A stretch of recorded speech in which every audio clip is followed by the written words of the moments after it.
Welcome to UsePromptForge. Build smarter with AI. I have a story for you today that honestly, it sounds like something out of a sci-fi movie, but it's absolutely true.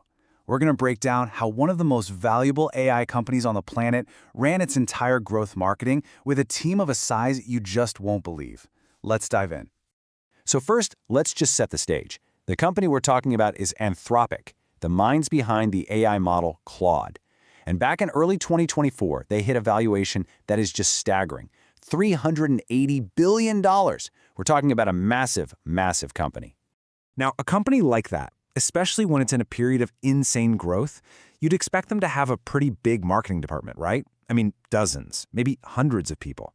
Well, for 10 critical months, the whole team running their core growth channels, paid search, social media, SEO, it was one person, just one. That's not a typo. A single marketer was driving growth at a $380 billion company. It's wild.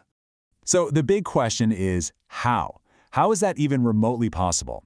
And who was this person? Well, this story isn't about some superhuman working 24/7. It's about a completely revolutionary way of getting things done. So meet Austin Lau. He was the one-person team. He was handling all of it: paid search, social, app store optimization, you name it. But here's the craziest part. He calls himself a non-coder. This was not some engineering wizard who just happened to be in a marketing role. And this quote, this says everything. When he got started, he was so new to the technical stuff that he had to Google one of the most basic developer commands out there. So, if he wasn't a master coder, what was his secret?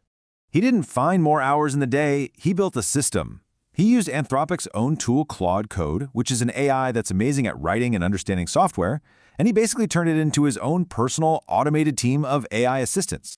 So how'd he do it? It wasn't magic. It was this simple, 5-step loop that he could repeat over and over. He'd just find a task that was slow and repetitive. He'd describe the problem to the AI, just using plain English. Then he'd point it to the right instruction manuals, the API docs, and have it build a prototype. And then he'd just tweak it, refine it, and roll it out. This was the blueprint for everything. Now, a really clever trick he used to get better results was specialization. Instead of giving the AI one huge, complex job, he broke it down. He created what he called sub-agents. So one AI agent became an expert at just writing short, punchy headlines. Another one was a master of writing longer, more persuasive descriptions. It's like building a specialist team, and that division of labor was absolutely key to getting high-quality creative every single time. Okay, but generating a bunch of ad copy is only half the problem, right? To make the system really smart, he needed to see what was actually happening out in the real world. He did this by building something called an MCP Server. You can just think of it as a secure bridge that lets Claude talk directly to other software platforms. And this is where it gets just brilliant. He used that bridge to connect his system directly to the Meta Ads API.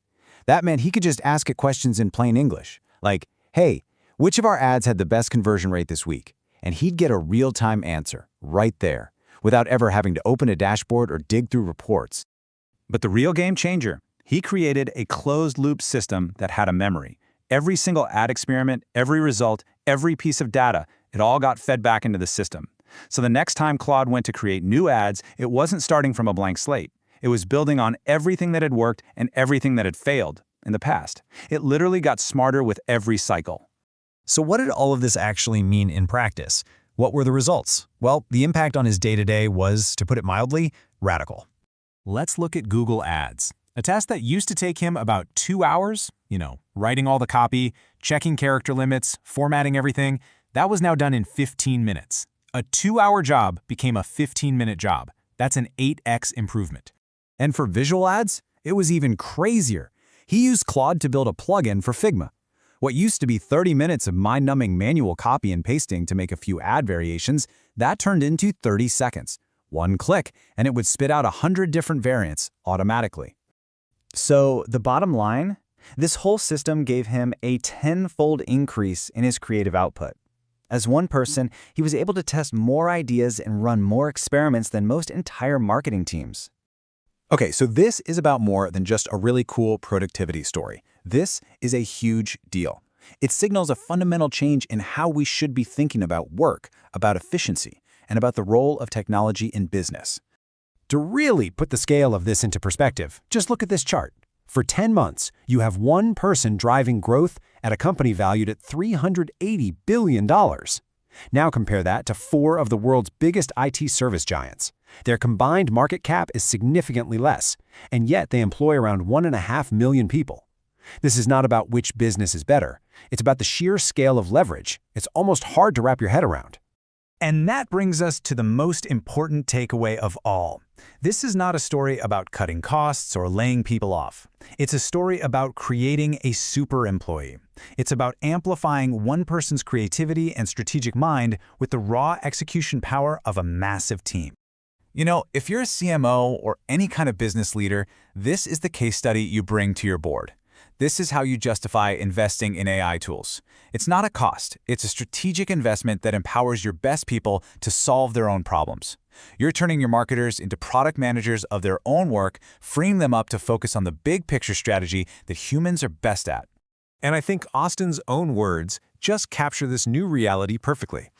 That gap between wanting a tool and being able to just build it yourself, it's shrinking fast.